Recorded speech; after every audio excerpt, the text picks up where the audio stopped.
إن الحمد لله نحمده ونصلي على رسوله الكريم أما بعد أعوذ بالله من الشيطان الرجيم بسم الله الرحمن الرحيم قال الله تعالى في القرآن المجيد ثاني اثنين إذ هما في الغار إذ يقول لصاحبه لا تحزن إن الله معنا وقال النبي صلى الله عليه وسلم لو كنت متخذا خليلا لاتخذت أبا بكر خليلا اللهم رب اشرح لي صدري ويسر لي أمري واحلل عقدة من لساني يفقهوا قولي رب زدني علما سبحانك لا علم لنا إلا ما علمتنا إنك أنت العليم الحكيم. میرے محترم بزرگ اور بھائیوں، جس طرح کہ آپ سب کو معلوم ہے اور استاد محترم اور شیخ صاحب نے آپ کو بتا دیا کہ یہ دروس صحابہ کرام کی عظمت اور فضیلت کے بارے میں رکھے گئے اور بالخصوص صحابہ میں سے جو عظیم ہستی ہے، سب سے افضل ہمارا ایمان ہے وہ صحابی سیدنا صدیق اکبر رضی اللہ تعالیٰ عنہ، اور جماعت کی طرف سے جو میری ڈیوٹی ذمہ داری لگائی گئی ہے میں انشاءاللہ مختصر وقت میں اس کو ادا کرنے کی کوشش کروں گا. میرے بزرگوں اور بھائیوں، صدیق اکبر جس طرح ہمارا ایمان ہے کہ اللہ کے علاوہ کوئی معبود نہیں، محمد رسول اللہ صلی اللہ علیہ وسلم کے علاوہ اور آپ علیہ السلام کے بعد کوئی نبی نہیں، اسی طرح ہمارا ایمان ہے کہ صحابہ میں سب سے افضل اگر کوئی صحابی ہیں تو وہ سیدنا صدیق اکبر رضی اللہ تعالیٰ ہمارا ایمان ہے، اور ان کا پہلا ہونا، ان کا پہلا خلیفہ بننا یہ برحق ہے، سچا ہے، ٹھیک ہے، اس کے اندر کوئی غلطی نہیں ہے، کیونکہ میرے رسول اللہ صلی اللہ علیہ وسلم نے اپنی زندگی کے اندر صدیق اکبر رضی اللہ تعالیٰ عنہ کو اپنے مصلی پر کھڑا کیا. بے شمار اشارے ملتے ہیں اللہ کے نبی کی احادیث سے، جس سے یہ پتہ چلتا ہے کہ نبی علیہ السلام نے یہ بتایا ہے کہ اگر میرے بعد کوئی حقدار ہے خلافت کا، میرے بعد کوئی حقدار ہے میرے مصلی پہ کھڑا ہونے کا، تو وہ سیدنا صدیق اکبر رضی اللہ تعالیٰ. ایک عورت رسول اللہ صلی اللہ علیہ وسلم کے پاس آئی کچھ مسائل پوچھنے کے لیے. اللہ کے رسول صلی اللہ علیہ وسلم نے اس کو بتائے، اس کے سوالات کے جوابات دیے، اور پھر فرمایا کہ اگر تو آئندہ سال آئے اور میں نہ ہوں، میں فوت ہو گیا، میں نہ رہا، تو ابو بکر صدیق کے پاس چلی جانا اور اس سے یہ مسائل پتہ کر. پتہ یہ چلتا ہے کہ رسول اللہ صلی اللہ علیہ وسلم اپنے بعد جس صحابی کو اس کا حقدار بنایا کہ وہ نبی علیہ السلام کی خلافت پر بیٹھ نبی علیہ السلام کے مصلی کا وارث بنے، وہ صدیق اکبر رضی اللہ تعالیٰ. صدیق اکبر کون ہے؟ وہ صدیق جو سب سے پہلا اسلام لانے والا. صدیق اکبر وہ ہے کہ جس نے اپنے بیٹی حضرت عائشہ کو رسول اللہ صلی اللہ علیہ وسلم کے نکاح میں دیا. صدیق اکبر اللہ کے رسول کا سسر. صدیق اکبر وہ ہے کہ نبی علیہ السلام نے ایک دفعہ جنگ کے موقع پر اعلان کیا کہ اللہ کے لیے مال جمع کراؤ. سب صحابہ اپنی اپنی توفیق کے مطابق لائے. حضرت عمر رضی اللہ عنہ فرمانے لگے کہ آج میں کوشش کروں گا اس عمل کے ذریعے میں حضرت ابوبکر صدیق سے آگے بڑھ جاؤں، کیونکہ حضرت ابوبکر صدیق ہر معاملے میں سب صحابہ سے آگے ہوتے ہیں. دیکھتے ہیں حضرت عمر فاروق رضی اللہ تعالیٰ عنہ اپنے گھر کا سارا مال لے کر اپنے گھر کا آدھا مال لے کر رسول اللہ صلی اللہ علیہ وسلم کی خدمت میں آئے. حضرت عمر فاروق اس نیت سے کہ آج میں صدیق اکبر رضی اللہ تعالیٰ عنہ سے آگے بڑھ جاؤں گا نیکی کے عمل میں. لیکن کیا دیکھا کہ حضرت ابوبکر صدیق اپنے گھر کا سارا مال لے کر رسول اللہ صلی اللہ علیہ وسلم کی خدمت میں آ گئے. وہ کہنے لگے، حضرت عمر نے فرمایا کہ میں جان گیا کہ عمر تو زندگی میں کبھی بھی صدیق اکبر سے آگے نہیں بڑھ سکتا.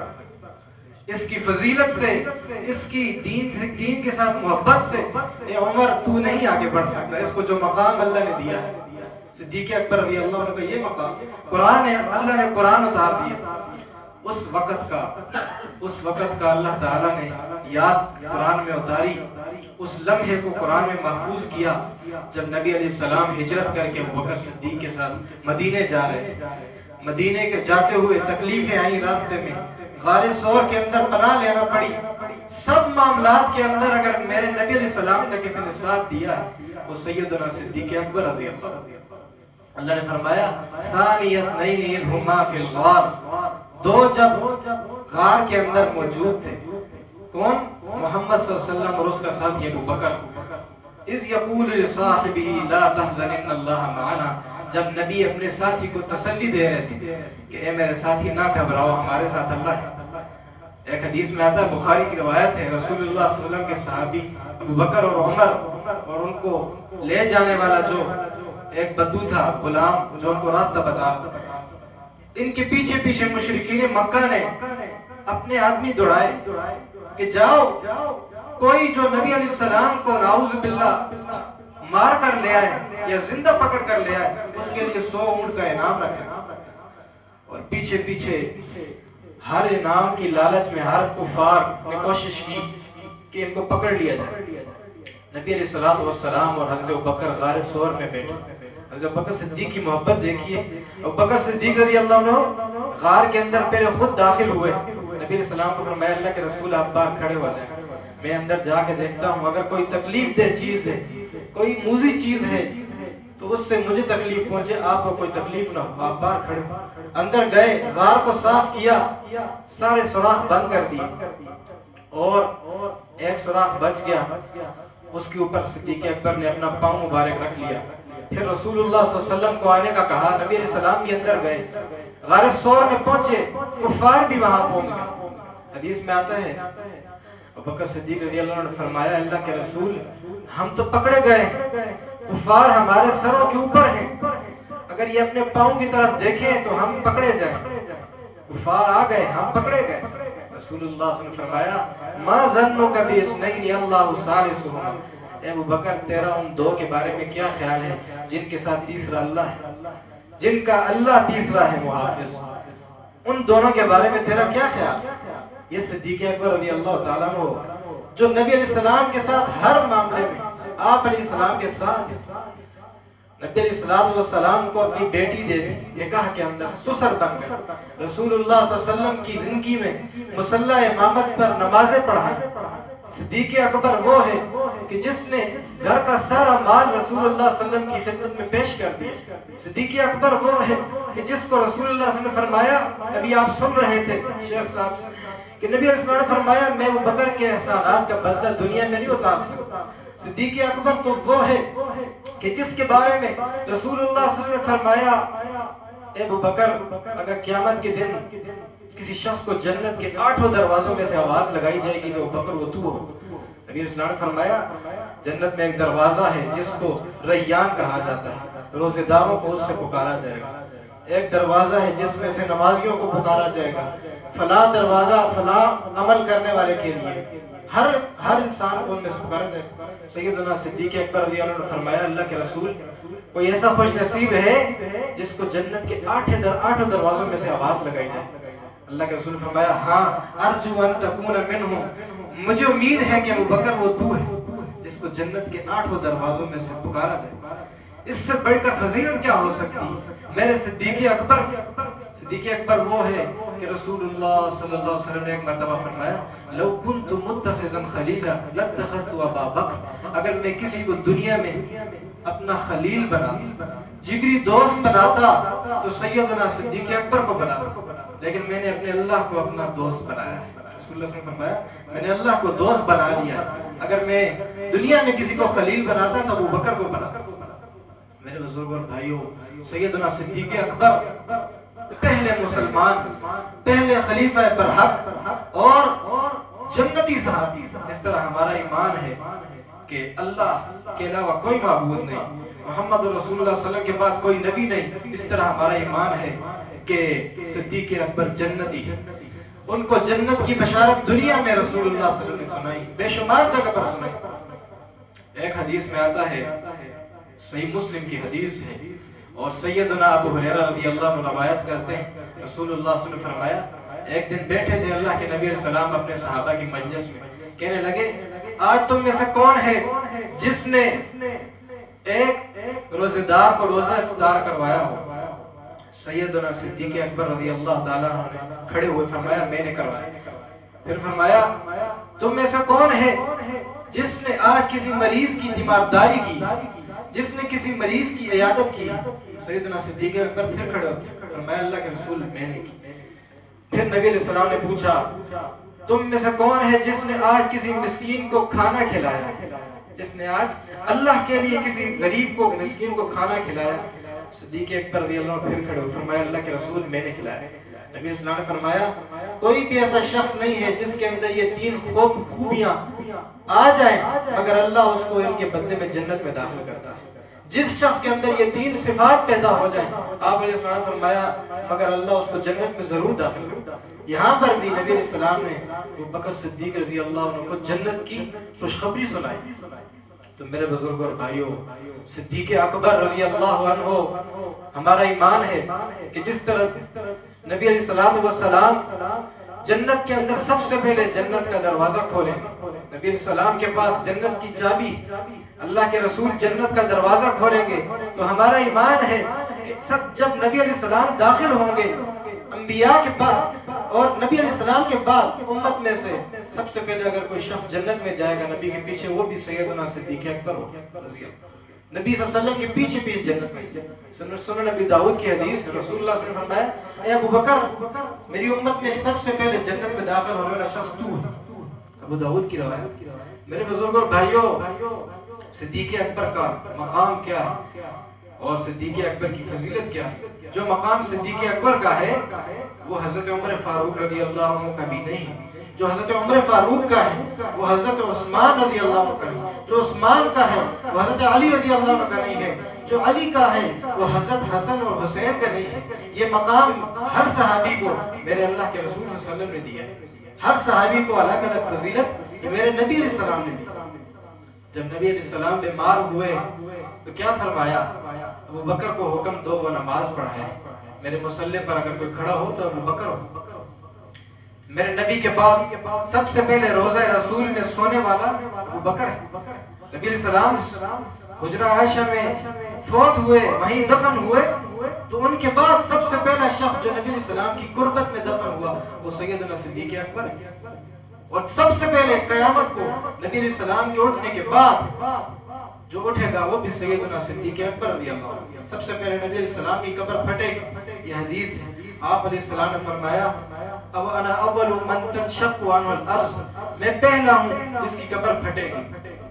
اور اس کے بعد پھر کون ہے؟ سیدنا صدیق اکبر کی قبر ہے۔ اس کے بعد سیدنا عمر فاروق کی قبر۔ یہ جو خلفائے اربع ہیں، چار خلیفہ ابو بکر، عمر، عثمان، علی، یہ برحق اسی طرح ہیں جس طرح یہ ان کی ترتیب ہے۔ پہلے نمبر پہ صدیق اکبر رضی اللہ عنہ، دوسرے نمبر پہ حضرت عمر فاروق، تیسرے نمبر پہ عثمان، چوتھے نمبر پہ علی۔ اور یہ ان کی ترتیب برحق ہے، ہمارا اس پہ ایمان ہے اور یہ ترتیب ان کو دی گئی۔ میرے نبی علیہ السلام نے خود ابو بکر کو خلافت دی اور اشارے فرمائے کہ میرے بعد اس اگر کسی کا خلافت کا حق ہے تو وہ سیدنا صدیق اکبر رضی اللہ عنہ۔ میرے بزرگوں اور بھائیوں، صدیق اکبر ان مشکلات کے اندر، ان مشکل دور میں اللہ کے نبی کے ساتھ تھے جب کوئی بھی نہیں تھا۔ حضرت علی رضی اللہ عنہ بھی سب سے پہلے ایمان لائے، لیکن بچوں کے اندر وہ بچے تھے، اور حضرت زید رضی اللہ عنہ غلام تھے۔ ابو بکر صدیق وہ شخص تھے جو تاجر تھے، امیر تھے اور آزاد تھے، بڑے تھے، بڑی عمر کے شخص تھے۔ سب سے پہلے اس دور میں ایمان لائے جب رسول اللہ صلی اللہ علیہ وسلم پر بڑی تکلیفیں تھیں، مکی زندگی میں ایمان لائے، شروع میں اسلام قبول کیا، کفار نے مارا، کفار نے تکلیفیں پہنچائی، لیکن ابو بکر صدیق نے نبی علیہ السلام کا ساتھ نہیں چھوڑا، رسول اللہ صلی اللہ علیہ وسلم کا ساتھ نہیں چھوڑا۔ اپنی بیٹی حضرت عائشہ کا نکاح رسول اللہ صلی اللہ علیہ وسلم کے ساتھ کر دیا۔ تو یہ جو صحابہ ہیں، اللہ نے کتنی بہترین ترتیب بنائی ہے۔ ابوبکر صدیق اور عمر فاروق کو سسر بنایا رسول اللہ صلی اللہ علیہ وسلم کا، اور حضرت عثمان اور حضرت علی کو نبی علیہ السلام کا داماد بنایا۔ ان کی اپنی اپنی فضیلت ہے، کسی کی سسرال ہونے کی وجہ سے فضیلت ہے، کسی کی داماد ہونے کی وجہ سے۔ اس لیے ہمارا ایمان ہے کہ ہمارا یہ عقیدہ ہے، ہم کہتے ہیں کہ نبی علیہ السلام کی کسی صحابی کی گستاخی نہ کی جائے، کسی صحابی کے بارے میں زبان درازی نہ کی جائے۔ علی رضی اللہ عنہ کا جو مقام ہے اس پر بھی ہم ایمان لاتے ہیں۔ ایک حدیث آتی ہے، رسول اللہ صلی اللہ علیہ وسلم نے ارشاد فرمایا، لا تسبوا اصحابی، میرے صحابہ کو برا بلا نہ کہو۔ اگر تم میں سے کوئی ایک احد پہاڑ کے برابر سونا خرچ کرے، تم میں سے کوئی ایک احد کے برابر سونا خرچ کر دے، اور میرا ادنا صحابی جو کا آدھا مد یا ایک مد جو خرچ کر دے، تو اے میری امت کے لوگوں، تمہارا احد پہاڑ کے برابر سونا خرچ کرنا میرے صحابی کے صدقے کے برابر نہیں۔ رسول اللہ صلی اللہ علیہ وسلم نے فرمایا، میرا ایک صحابی ادنا آدھا مد یا ایک مد جو خرچ کرے، اور تم میں سے کوئی احد پہاڑ کے برابر سونا خرچ کرے، تب بھی تمہارا خرچ کرنا میرے صحابی کے برابر نہیں ہو سکتا۔ یہ ہے ہمارے صحابہ کا مقام، یہ ہے سیدنا صدیق اکبر کا مقام۔ صدیق اکبر رضی اللہ تعالیٰ عنہ بڑے عظیم صحابی ہیں، قرآن نے ان کا ذکر کر دیا اس لمحے کا کہ جب صدیق اکبر رضی اللہ تعالیٰ عنہ رسول اللہ صلی اللہ علیہ وسلم کے ساتھ تھے، غار ثور میں تکلیفیں آئیں، صدیق اکبر رضی اللہ تعالیٰ عنہ نے جب غار ثور کے اندر سوراخوں کو بند کیا، ان میں سے ایک سوراخ رہ گیا تو اپنا پاؤں مبارک رکھ دیا تاکہ کوئی تکلیف دہ چیز آ کر میرا نبی صلی اللہ علیہ وسلم کو تکلیف نہ دے۔ پھر کیا ہوا، تاریخ کے اندر واقعہ ہے، سیدنا صدیق اکبر رضی اللہ تعالیٰ عنہ کو کسی موذی چیز نے ڈس دیا، اور آپ رضی اللہ تعالیٰ عنہ سے تکلیف برداشت نہ ہوئی، آنکھوں سے آنسو آئے، اور نبی علیہ السلام کے چہرے مبارک پر گرے، جو کہ صدیق اکبر رضی اللہ تعالیٰ عنہ کی گود مبارک میں تھا۔ نبی علیہ السلام جاگے، فرمایا صدیق کیا بات؟ کہنے لگے اللہ کے رسول کسی تکلیف دہ چیز نے ڈس لیا ہے۔ رسول اللہ صلی اللہ علیہ وسلم نے اپنا لعاب مبارک لگایا، آپ صدیق اکبر رضی اللہ تعالیٰ عنہ کا جو درد تھا سب کچھ ختم ہو گیا۔ یہ رسول اللہ صلی اللہ علیہ وسلم کی شان، یہ نبی علیہ السلام کے لعاب مبارک کا یہ اتنی خصوصیت ہے، برکت ہے۔ نبی علیہ السلام کے لعاب میں برکت ہے۔ کتنی حدیث میں آتا ہے رسول اللہ صلی اللہ علیہ وسلم نے ایک کنویں کے اندر ایک برتن میں اپنا لعاب مبارک ڈالا تو وہ پانی زیادہ ہوتا گیا، پانی ختم نہیں ہوا، کیونکہ رسول اللہ صلی اللہ علیہ وسلم کے یہ معجزات تھے۔ آپ علیہ السلام کے پسینے بھی خوشبودار تھے، کستوری سے زیادہ خوشبو میرے نبی علیہ السلام کے پسینے سے آتی۔ صحابہ اکرام، ایک حدیث میں آتا ہے ایک صحابیہ تھی، رسول اللہ صلی اللہ علیہ وسلم ان کے گھر سوئے ہوئے تھے، نبی علیہ السلام کی صحابیہ، اور گرمی کا موسم تھا، رسول اللہ صلی اللہ علیہ وسلم کی پیشانی پر پسینہ آیا ہوا تھا۔ تو ان صحابیہ نے دیکھا کہ نبی علیہ السلام کا پسینہ گر رہا ہے، تو ایک شیشی لی اور آپ علیہ السلام کے پسینے کو شیشی میں ڈالا۔ نبی علیہ السلام نے پوچھا کیا کر رہی ہو؟ سوئے ہوئے تھے، آنکھ کھلی، فرمایا کیا کر رہی ہو؟ کہا اللہ کے رسول ہم آپ کے پسینے کو خوشبو کے طور پر استعمال کرتے ہیں۔ یہ رسول اللہ صلی اللہ علیہ وسلم کا پسینہ جس سے خوشبو کستوری سے بھی زیادہ آتی۔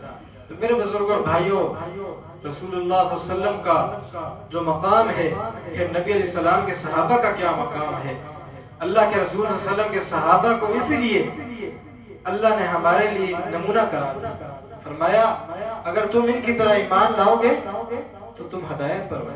فَإِنْ آمَنُوا بِمِثْلِ مَا آمَنْتُمْ بِهِ فَقَدِ اهْتَدَوْا، اگر ان کی طرح ایمان لاؤ گے ہدایت یافتہ ہو جاؤ، کیونکہ انہوں نے تکلیفیں کاٹی ہیں۔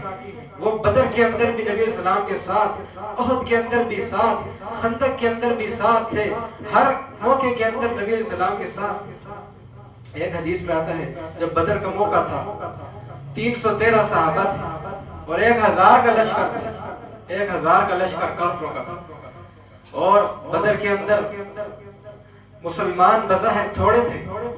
جب رات کا وقت ہوا، صبح لڑائی ہونی تھی، صبح مارکا ہونا تھا، بدر کے مقام پر دونوں لشکر جمع ہوئے۔ نبی علیہ السلام کا صحابی 313 تھے، اللہ کے رسول صلی اللہ علیہ وسلم نے دعا کی اللہ سے سجدے میں پڑھ کر، اے اللہ اگر آج اللہم ان تہلک ہذہ العصابہ لن تعبد، اے اللہ اگر آج تیری یہ مٹھی بھر 313 صحابہ ختم ہو گئے تو پھر قیامت تک تیری عبادت کرنے والا کوئی نہیں رہے گا۔ پھر کیا ہوا، اللہ نے دعا قبول کی، اللہ تعالیٰ نے فرمایا کہ میں تمہارے لیے غیبی مدد اتاروں گا، اور نبی علیہ السلام بہت روئے، اللہ کے رسول نے رو رو کے دعائیں کی، اور اس موقع پر بھی میرے نبی علیہ السلام کو تسلی دینے والا اگر کوئی شخص تھا، کوئی صحابی تھا، سیدنا صدیق اکبر رضی اللہ، آ کر رسول اللہ صلی اللہ علیہ وسلم کو سجدے سے اٹھایا اور کہا اللہ کے رسول آپ نے اتنی دعائیں مانگ لی ہیں، اتنی دعاؤں کے بعد ہمارا ایمان ہے کل ہم انشاءاللہ کبھی بھی کفار سے شکست نہیں کھا سکتے، آپ نے اتنی دعائیں مانگ لی، ہمارا ایمان ہے کہ اتنی دعاؤں کے بعد اللہ ہمیں کبھی شکست نہیں دے گا، ہم انشاءاللہ فتح یاب ہوں گے۔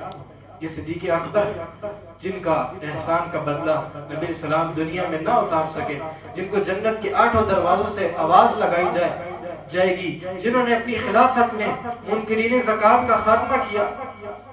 جب اللہ کے رسول صلی اللہ علیہ وسلم فوت ہوئے بہت سارے فتنے پیدا ہوئے، نبوت، جھوٹی نبوت کا فتنہ بھی پیدا ہوا، اسود انسی جیسے کذاب پیدا ہوئے اور ان کا خاتمہ بکر صدیق نے کیا۔ دوسرا فتنہ زکات کے منکرین کا ہوا، یہ فتنہ پیدا ہوا، بعض قبائل نے، دور دراز کے قبائل نے یہ اعلان کیا کہ ہم آپ کے پاس زکات نہیں دیں گے۔ حضرت بکر صدیق نے فرمایا میں ان کے خلاف جہاد کروں گا۔ صحابہ نے کہا ابو بکر مشورہ دیا، جہاد تو مسلمان اور کلمہ گو کے خلاف نہیں ہو سکتا۔ حضرت بکر صدیق نے فرمایا واللہ لو منعونی قالا، اگر مجھے انہوں نے گائے کا یا کسی جانور کا جو تلیارہ ہوتا ہے منہ میں ڈالی ہوئی رسی، اگر کسی نے مجھے زکات میں دینے سے اس سے بھی انکار کیا تو بکر صدیق اس کے خلاف بھی جہاد کرے گا۔ واللہ لو قاتلن من فرق بین الصلاۃ والزکات، بکر صدیق نے فرمایا اللہ کی قسم جس نے نماز اور زکات میں فرق کیا میں اس سے جہاد کروں گا۔ جس طرح نماز کا تارک، نماز کا منکر جو نماز کا انکار کرے، ایک وہ ہوتا ہے کہ جو نماز پڑھتا نہیں سستی کی بنا پر، وہ بھی گناہگار شخص ہے لیکن وہ اس کو کافر نہیں کہا جا سکتا۔ ایک وہ شخص ہوتا ہے جو نماز کا انکار کرتا ہے، کہتا ہے نماز کوئی چیز ہی نہیں زبان، اس کے بارے میں رسول اللہ صلی اللہ علیہ وسلم نے کیا فرمایا؟ فرمایا بین العبد و بین الکفر ترک الصلاۃ، انسان کے درمیان، بندے کے درمیان اور کافر کے درمیان فرق اگر کوئی چیز کرتی ہے وہ نماز کرتی ہے۔ رسول اللہ صلی اللہ علیہ وسلم نے یہ فرمایا، حضرت بکر صدیق نے فرمایا اللہ کی قسم جس نے نماز اور زکات میں فرق کیا میں اس سے بھی جہاد کروں گا۔ اور صحابہ نے پھر کیا ہوا؟ صحابہ کی شرح صدر ہو، صحابہ سمجھ گئے کہ حضرت بکر کو اللہ نے بڑی فراست عطا کی، حضرت بکر کا ہر فیصلہ دین کے مطابق۔ اسی طرح نبی علیہ السلام جب فوت ہوئے تو ایک شبہ صحابہ میں پیدا ہوا، ایک مسئلہ پیدا ہوا کہ کیا اللہ کے نبی علیہ السلام کی وفات پا گئے کہ نہیں؟ حضرت بکر صدیق رضی اللہ تعالیٰ عنہ بھی تھے، سب صحابہ تھے۔ حضرت عمر فاروق رضی اللہ عنہ نے فرمایا کہ نبی علیہ السلام فوت نہیں ہوئے، غم کی وجہ سے انہوں نے یہ کہا کہ جس نے یہ کہا کہ نبی علیہ السلام فوت ہو گئے میں عمر اپنی تلوار سے اس کا سر اتار۔ یہاں تک بات پہنچی، بخاری کی روایت۔ پھر اللہ تعالیٰ نے کس شخص کو چنا جس نے اس مسئلے کو حل کیا، جس کو اللہ نے فراست دی تھی دین کی، وہ سیدنا صدیق اکبر رضی اللہ تعالیٰ عنہ تھے۔ کھڑے ہوئے خطبہ ارشاد فرمایا اور یہ اعلان کیا من کان منکم یعبد محمدا فإن محمدا قد مات، جو تم میں سے محمد صلی اللہ علیہ وسلم کی عبادت کرتا تھا وہ جان لے محمد صلی اللہ علیہ وسلم فوت ہو گئے۔ ومن کان یعبد اللہ فإن اللہ حی لا یموت، جو اللہ کی عبادت کرتا ہے تو اللہ کو کبھی موت نہیں آئے۔ بکر صدیق نے فرمایا اے میرے صحابہ سے کہا کہ تم کس بات میں پڑ گئے ہو کہ نبی علیہ السلام فوت نہیں ہوئے؟ اللہ کے رسول فوت ہو گئے۔ پھر صحابہ کرام کو مسئلہ سمجھ آ گیا، اللہ کے نبی بکر صدیق نے آیت پڑھی ما محمد الا رسول قد خلت من قبله الرسل افإن مات او قتل انقلبتم على اعقابكم۔ اللہ فرماتا ہے سورہ آل عمران کی آیت ہے کہ محمد صلی اللہ علیہ وسلم اللہ کے رسول ہیں، ان سے پہلے جتنے بھی نبی آئے سب فوت ہو گئے، اور نبی علیہ السلام کو بھی اگر موت آئے گی تو کیا تم اپنے دین سے پھر جاؤ گے؟ بکر صدیق نے خطبہ دیا، سب صحابہ اکرام نے اس مسئلے کو مان لیا کہ یہ واقعتاً اللہ کے رسول صلی اللہ علیہ وسلم فوت ہو گئے، کیونکہ صدیق اکبر رضی اللہ عنہ کو اللہ نے بڑی فراست دی تھی، دین کی بڑی سمجھ دی تھی، دین کی بہت ہی اللہ نے سمجھ بوجھ عطا کی تھی۔ بکر صدیق سنت کے بڑے پابند تھے، دین کے مسائل کو بہت زیادہ جاننے والے تھے، اسی لیے نبی علیہ السلام کے بعد خلیفہ بنے تو سیدنا صدیق اکبر بنے، اور صدیق اکبر رضی اللہ تعالیٰ عنہ کے خلیفہ بننے پر سب صحابہ نے اتفاق سے ان کو خلیفہ بنایا۔ حضرت علی نے بھی، حضرت عثمان، حضرت ابو عمر، سب نے بالاتفاق سیدنا صدیق اکبر رضی اللہ عنہ کو خلیفہ بنایا۔ میرے بزرگ اور بھائیوں، صدیق اکبر کا مقام کیا ہے؟ اگر آپ قرآن و حدیث پڑھیں، احادیث کے اندر پڑھیں، نبی علیہ الصلوۃ والسلام نے ان کا کتنا مقام بیان کیا، کتنی نیکیاں ہیں۔ ایک حدیث میں آتا ہے ایک دفعہ رسول اللہ صلی اللہ علیہ وسلم کی پیاری بیوی حضرت عائشہ رضی اللہ عنہا اور نبی صدیق اکبر کی بیٹی آپ علیہ الصلوۃ والسلام کے پاس بیٹھی، رات کا وقت تھا، آسمان کے ستاروں کو دیکھا اور کہنے لگی اللہ کے نبی، آسمان کی کتنے ستارے ہیں، اتنے زیادہ ہیں، کتنی لا تعداد ہیں، ان کی کوئی تعداد نہیں ہے۔ اللہ کے رسول، کیا کوئی ایسا شخص بھی ہے جس کی نیکیاں ان آسمان کے ستاروں سے بھی زیادہ ہیں؟ نبی اسلام نے فرمایا ہاں ایسا شخص بھی ہے جس کی نیکیاں آسمان کے ستاروں سے بھی زیادہ ہیں۔ پوچھا کون؟ فرمایا حضرت عمر فاروق رضی اللہ تعالیٰ جس کی نیکیاں آسمان کے ستاروں سے بھی زیادہ ہیں۔ حضرت عائشہ رضی اللہ تعالیٰ فرماتی میں بڑی تعجب مجھے ہوا کہ میرا باپ سیدنا صدیق اکبر اتنا عظیم ہے، میں سمجھی کہ شاید رسول اللہ صلی اللہ علیہ وسلم صدیق اکبر کا نام لے، تو کہا ہے اللہ کے رسول حضرت عمر کی اتنی نیکیاں ہیں، میرا والد کا مقام کیا ہے، میرے والد صدیق اکبر کی اتنی نیکیاں۔ نبی اسلام نے فرمایا اے عائشہ زبان حال میں بیان کرتا ہوں، آپ نے اسلام نے فرمایا ابو بکر کی نیکیوں کے لیے آسمان کا ستاروں کو ترازو نہیں بنایا جا سکتا، ابو بکر کی نیکیوں کے لیے آسمان کا ستارے ترازو نہیں بن سکتے۔